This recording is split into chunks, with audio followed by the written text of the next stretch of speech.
Halo, selamat pagi anak-anak. Puji Tuhan, kalau pada saat pagi hari ini kita boleh bangun dengan tubuh yang sehat. Nah, anak-anak, sebelum kita beraktivitas sepanjang hari ini, kita siapkan terlebih dahulu Alkitab kita dan Book of Power-nya. Nah, sebelum kita beraktivitas, mari kita akan mengawali pagi ini dengan firman Tuhan. Pembacaan firman Tuhan pada pagi hari ini terdapat di dalam Kisah Rasul pasal 16 ayat 16 sampai 40. Tetapi Tante Sunarti akan ambil satu ayat dan nanti anak-anak bisa tulis di buku of power-nya ya. Dan cerita selengkapnya anak-anak bisa baca seluruhnya ayat itu ya. Tante baca ya ayat 25. Tante akan ambil ayat satu ayat 25. Tetapi kira-kira tengah malam, Paulus dan Silas berdoa dan menyanyikan puji-pujian kepada Allah, dan orang-orang hukuman lain mendengarkan mereka. Puji nama Tuhan. Nah, anak-anak, di dalam cerita Alkitab, di dalam Kisah Rasul pasal 16 ini, nanti anak-anak akan baca seluruhnya ya, dari ayat 16 sampai ayat 40. Di situ anak-anak akan mendapatkan cerita selengkapnya, di mana Paulus dimasukkan atau dilempar ke dalam penjara ya oleh pembesar-pembesar kota di daerah Filipi. Kenapa Tante kok dimasukkan di penjara? Karena pada waktu itu Paulus dan Silas memberitakan kabar keselamatan ya, sehingga Paulus hanya orang-orang yang di Filipi tidak suka kepada Paulus dan Silas karena dia bertentangan dengan kepercayaan dari orang-orang yang ada di daerah Filipi, karena di daerah Filipi di situ dia memakai adat istiadat yang ada. Nah, anak-anak, tetapi di dalam penjara Paulus dan Silas dia tidak mengeluh, dia tidak merengek, dia tidak menangis, dia tidak marah, dia tidak tidak bilang sama Tuhan, kenapa harus begini Tuhan, saya melayanimu, saya memberitakan Injil, kenapa harus mengalami seperti ini. Tidak anak-anak ya, tetapi apa yang Paulus lakukan di tengah penjara, di dalam penjara itu, di ayat 25 tadi dikatakan dia berdoa.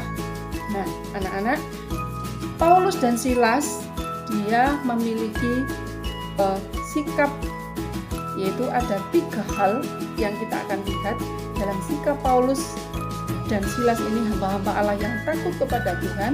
Yaitu yang pertama, Silas memiliki keberanian ya, keberanian sekalipun mengiring Tuhan Yesus, sekalipun ada hinaan, ada cacian, ada makian, bahkan dia dilempar ke dalam penjara yang paling menakutkan ya, tetapi Paulus dan Silas dia berani ya, dia tidak akan meninggalkan Tuhan ya. Nah, anak-anak, yang kedua yaitu Paulus tetap berdoa. Nah, ini sikap yang diambil Paulus sama Silas, tetap berdoa di dalam penjara. Dan yang ketiga, Paulus dan Silas tetap bersyukur serta memuji Tuhan dalam keadaan seperti itu yang dialami oleh Paulus dan Silas. Anak-anak, Paulus tetap berdoa, Paulus tetap memuji-muji Tuhan. Dia tidak patah semangat, dia tidak sedih dengan keadaan itu. Nah, anak-anak, bagaimana setelah Paulus dan Silas dia berdoa memuji Tuhan, apa yang terjadi anak-anak? Yaitu anak-anak, terjadi gempa bumi yang begitu hebat, sehingga pundi-pundi penjara itu goyah dan semua pintu-pintu itu terbuka dan terlepaslah belenggu atau rantai yang ditaruh di tangan-tangan Paulus dan Silas, bahkan kakinya dibelenggu dan belenggu itu lepas anak-anak.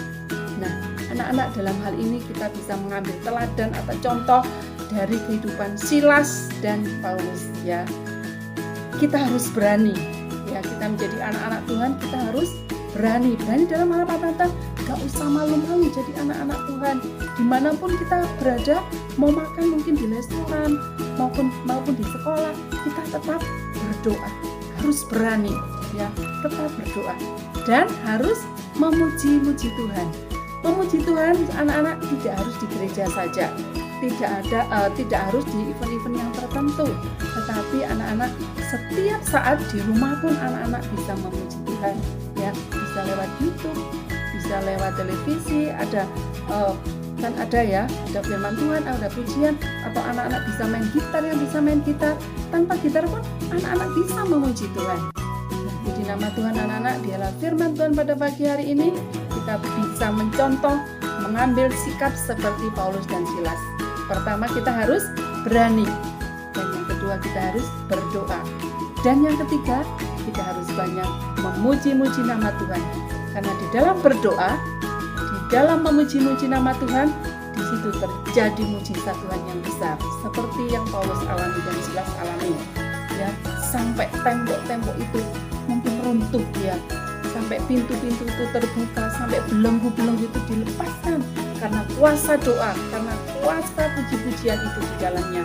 Sungguh besar kuasanya. Puji nama Tuhan anak-anak, biarlah firman Tuhan pada pagi hari ini boleh menjadi berkat dan bekal kita sepanjang hari ini. Puji Tuhan, terima kasih buat perhatian anak-anak. Jangan lupa kerjakan Book of Power-nya, dan jangan lupa berdoa dan memuji Tuhan. Selamat pagi, Tuhan Yesus memberkati.